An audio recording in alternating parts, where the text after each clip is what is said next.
These are my Cheech and Chong V grinder cards. These are limited editions.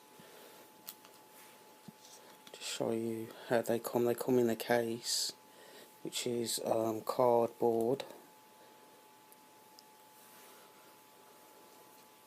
So what you do with these cards, they're made of a decent alloy metal. So what you do is you get your product and you grate it along there, and then it comes out through the back.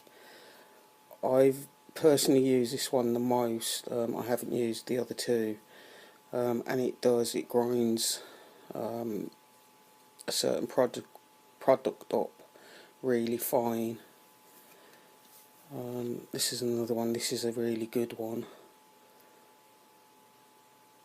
And again, they're made out of, they look like metal.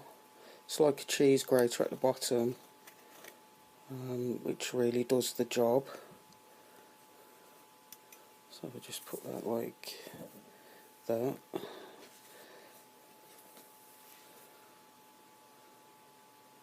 Again, that's the grinding part on it.